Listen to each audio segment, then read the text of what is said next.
Hello जय नमस्कार दोस्तों रेलवे ग्रुप डी में सिलेक्शन अगर कहीं आपका होता है तो आपको केवल मात्र 6 महीने की ड्यूटी करनी है। आपको 6 महीने का रेस्ट और लीव दिया जाता है। दोस्तों ये किस तरह से होता है मैं आपको आगे वीडियो में बताने वाला हूं कि किस तरह से हम लोग को भी दोस्तों केवल 6 महीने काम करना पड़ता है रेलवे में और 6 महीने का रेस्ट और छुट्टी दिया जाता है। तो दोस्तों देखिए आपको साइड में दिख रहा होगा।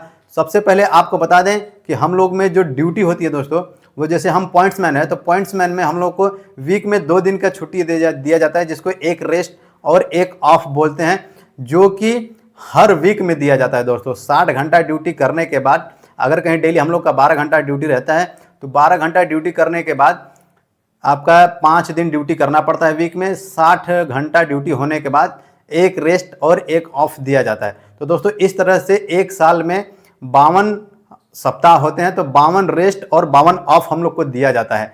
तो दोस्तों इस तरह से 52 रेस्ट और 52 ऑफ मिला के 104 दिन होता है। उसके बाद में हम लोग को दिया जाता है 30 दिन की एलएपी मतलब लीव एनुअल पे, यानी कि 15 दिन जनवरी में ये क्रेडिट होता है हम लोग के अकाउंट में। उसके बाद 15 दिन का जो कि जुलाई मंथ के फर्स्ट वीक में ये क्रेडिट हो जाता है 15 दिन का। उसके बाद दोस्तों 10 दिन का हम लोग को सीएल दिया जाता है। सीएल यानी कि इमरजेंसी छुट्टी बोलते हैं, कैजुअल लीव बोलते हैं। ये इमरजेंसी में मिलता है, आप ऐसे भी ले सकते हैं, लेकिन सीएल जो कि वीक में फर्स्ट जनवरी के बाद में एक हफ्ते के अंदर ये हम लोग के अकाउंट में क्रेडिट हो जाता है, जिसको कि सीएल बोलते हैं। नेक्स्ट होता है 20 दिन का LHAP लीव हाफ एनुअल पे। तो ये दोस्तों हाफ जोड़ा जाता है, यानी कि एक दिन में ये 12 घंटे का एक होता है, 12 घंटे में एक जोड़ा जाता है, यानी 24 घंटे में इसको 2 काउंट कर लिया जाता है, जो कि इसको सिक लीव भी बोलते हैं। अगर कहीं आप बीमार होते हैं या आपको कोई परेशानी होती है, आप फीवर होता है, कोई भी परेशानी होती है तो LHAP लिया जाता है, जिसको कि सिक लीव बोलते हैं। तो इसको हम 20 की जगह 10 मान के चलते हैं, क्योंकि ये टोटल 24 आवर्स में 2 काउंट हो जाता है, तो इसको 10 मान के चलते हैं। तो ये दोस्तों 10 हो गया। और जो हम लोग को NH मिलता है, नेशनल हॉलीडे, वो 16 मिलता है। दोस्तों हम लोग को जो ओपन लाइन में कैंडिडेट्स हैं, जो ओपन लाइन में ड्यूटी करते हैं, उनको ये NH कहीं कहीं कम दिया जाता है, कहीं कहीं 12 दिया जाता है और कहीं कहीं 16 दिया जाता है। तो दोस्तों हम लोग इसको 16 काउंट करके चलेंगे। तो इस तरह से ये जो रेस्ट और ऑफ और जो छुट्टी मिला के दोस्तों हो गया, वो 170 दिन का हो गया। दोस्तों 365 दिन में 170 दिन हम लोग को रेस्ट और जो कि छुट्टी दिया जाता है। अगर कहीं रेलवे में आपका जॉब घर के नज़दीक हो जाता है दोस्तों, तो ये 170 दिन आपके घर में बीत सकता है।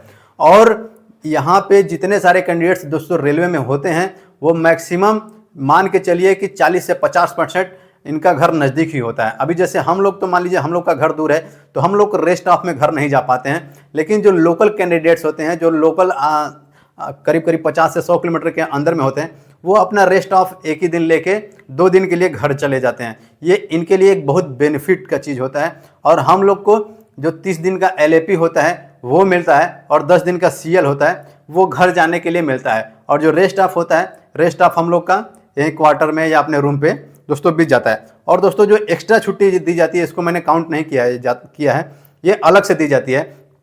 जैसा कि सबसे पहले होता है PL का मतलब जो कि 15 दिन दिया जाता है, पैटर्निटी लीव बोलते हैं। यानी कि जो कैंडिडेट्स मेल कैंडिडेट्स होते हैं, उनको पहला बच्चा होने पे और दूसरा बच्चा होने पे उनको 2 बार दिया जाता है 15-15 दिन का, जिसको पैटर्निटी लीव बोलते हैं। यानी पिता बनने के बाद में उनको पिता बनने से 15 दिन पहले या पिता बनने के 6 महीने के बाद तक ये छुट्टी उनको मिल सकती है, जो कि 15-15 दिन का 2 बच्चों तक मिलता है। उसके बाद जो लड़कियां होती हैं, उनके लिए ये बहुत ही अच्छा होता है, उनको 6 महीने की छुट्टी लगातार दी जाती है। अगर कहीं वो चाहें तो 6 महीने की छुट्टी एक बार में ले लें, या उसको पार्ट वाइज भी 2 बार में ले सकती हैं। 180 दिन की छुट्टी उनको मैटरनिटी लीव में मिलता है, जिसको ML बोलते हैं, यानी मैटरनिटी लीव। दोस्तों लड़कियों के लिए बहुत ही अच्छा होता है, जो कि 180 दिन की छुट्टी दी जाती है। उसके बाद बात करेंगे लड़कियों को भी, जो 180 दिन की छुट्टी है वो भी 2 बार दी जाती है। और दोस्तों उसमें भी बहुत सारे छुट्टियां लड़कियों को दी जाती है, जैसे एबॉर्शन करवाना और ऑपरेशन करवाना, इस तरह के उनका भी अलग छुट्टी होता है, जो कि लगभग में 45 दिन का होता है। और दोस्तों जो सभी कैंडिडेट्स को दी जाती है, वो LWP एक छुट्टी होता है, इसका कोई काउंटिंग नहीं है, ये आपको कितना भी मिल सकता है, 6 महीने 1 साल के लिए भी मिल सकता है। लेकिन दोस्तों ये छुट्टी LWP लीव विदाउट पे, यानी आपको सैलरी नहीं दिया जाएगा, आप छुट्टी पर रहेंगे, आपको कोई भी सैलरी नहीं दिया जाएगा। अभी मैंने आपको जो पिछला ऊपर का सब छुट्टी रेस्ट ऑफ बताया, इसमें आपको पूरा फुल सैलरी दिया जाता है। लेकिन जो LWP है, इसमें लीव विदाउट पे, आपको लीव तो दिया जाता है लेकिन उसकी जगह आपको सैलरी नहीं दी जाती है। ये जो LWP होता है दोस्तों, ये आपको आगे की तैयारी करने के लिए मैक्सिमम छुट्टी दी जाती है। जैसे कुछ कैंडिडेट्स ग्रुप डी में सिलेक्शन ले लेते हैं, उनको IAS PCS डिस्ट्रिक्ट मजिस्ट्रेट या अपने स्टेट का कोई बड़ा जैसे कि तैयारी करना है, या रेलवे में ही कोई आपको ऊपर जॉब की तैयारी करनी हो, तो इसमें आपको LWP के लिए अप्लाई करना पड़ता है। लेकिन दोस्तों ये छुट्टी थोड़ी मुश्किल से मिलती है और बाकी छुट्टियां आपको थोड़ी आसानी से मिल जाती हैं। तो दोस्तों इस तरह से मैंने आपको बता दिया कि रेलवे ग्रुप डी में कितना फ़ायदा है छुट्टियों का और कितना रेस्ट और ऑफ का फ़ायदा मिलता है। लगभग में आपको जो कि 365 दिन में 170 दिन की छुट्टी तो आराम से घर पे रहना का है। जो लोकल कैंडिडेट्स हैं उनके लिए, यानी जो कैंडिडेट्स अपने घर के आसपास से ड्यूटी करते हैं, उनका स्टेशन ऑफ नज़दीक रहता है, उनके लिए दोस्तों बहुत ही बेनिफिट का चीज़ होता है। तो दोस्तों उम्मीद करता हूँ वीडियो पसंद आई होगी।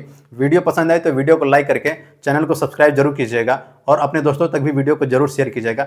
मिलेंगे नेक्स्ट वीडियो में। जय हिंद, वंदे मातरम।